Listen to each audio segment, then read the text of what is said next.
হঠাৎ করে বাসায় মেহমান আসলে মেহমানকে 5 মিনিট বসিয়ে রেখে এই লোভনীয় রেসিপিটা আপনি তৈরি করে দিতে পারেন। তো রেসিপিটা খাওয়ার পর আপনার মেহমান কিন্তু ভীষণ খুশি হয়ে যাবে, সে বুঝতেই পারবে না যে এটা কি দিয়ে তৈরি করা হয়েছে যদি আপনি বলে না দেন। তো রেসিপিটা তৈরি করার জন্য আমি এখানে 150 গ্রামের মতো লাচ্ছা সেমাই নিয়েছি। লাচ্ছা সেমাইটা এমনিতেই ঝুরঝুরে থাকে, তো তারপরে হাত দিয়ে একটু ভালো করে ভেঙে নিতে হবে। এখন এর মধ্যে স্বাদ মতো চিনি দিয়ে দিচ্ছি। আপনারা যেরকম মিষ্টি খেতে ভালোবাসেন সেভাবে চিনিটা অ্যাড করবেন। 1 কাপের 3 ভাগের 1 ভাগ পরিমাণ আমি এখানে গুঁড়া দুধ দিয়ে দিচ্ছি। আর গুঁড়া দুধটা কিন্তু অবশ্যই অ্যাড করবেন, কারণ এই রেসিপিটা বেশি টেস্ট করবে কিন্তু এই গুঁড়া দুধে। সামান্য পরিমাণে এলাচের গুঁড়ো দিয়ে দিচ্ছি সুন্দর একটা ঘ্রাণের জন্য।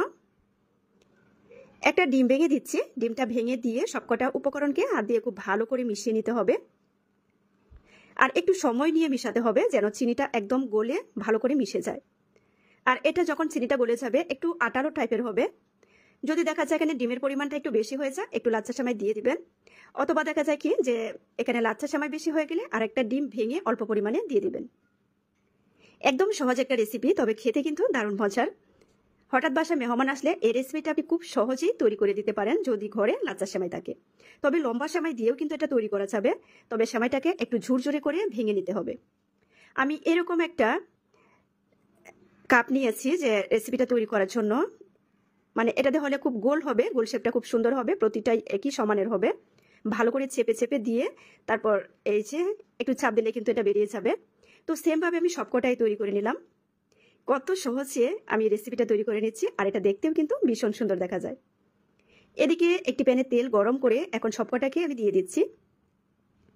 আর তেলটা গরম করার সময় কিন্তু অতিরিক্ত গরম করা যাবে না, মানে চুলাটাও হাই হিটে রাখা যাবে না, কারণ এটা খুব দ্রুত কালার চলে আসে। একদম লো আছে এগুলাকে ভাজতে হবে। উপরের অংশটা হালকা একটু মুচমুচে হবে আর ভিতরে একদম সফট হবে। আর সুন্দর করে একটা কালার করে আপনারা এগুলাকে ভেজে নেবেন, দেখতেও কিন্তু ভীষণ ভালো লাগে। আর এই রেসিপিটা খেতেও কিন্তু ভীষণ মজার, খুব সুন্দর একটা ঘ্রাণ আসে। একদম সহজ একটা রেসিপি, যে কোনো সময় আপনি বাসায় তৈরি করে নিতে পারবেন। একদম ঝামেলাবিহীন একটা রেসিপি। তো আমি উল্টে পাল্টে খুব সুন্দর একটা কালার করে ভেজে নিয়েছি। আর এটা কিন্তু 3-4 দিন আপনারা রেখেও খেতে পারবেন।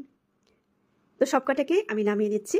এই সহজ রেসিপিটা আপনাদের কাছে যদি ভালো লাগে সবাই একটু বেশি করে শেয়ার করে দিবেন, আর কমেন্ট করে জানাবেন যে আমার আজকের রেসিপিটা আপনাদের কাছে কেমন লাগলো। অনেক বেশি লোভনীয় এই রেসিপিটা। তো ভিউয়ার্স, সবাইকে অসংখ্য ধন্যবাদ আমার আজকের রেসিপিটা দেখার জন্য। আজ বিদায় নিচ্ছি। আল্লাহ হাফিজ।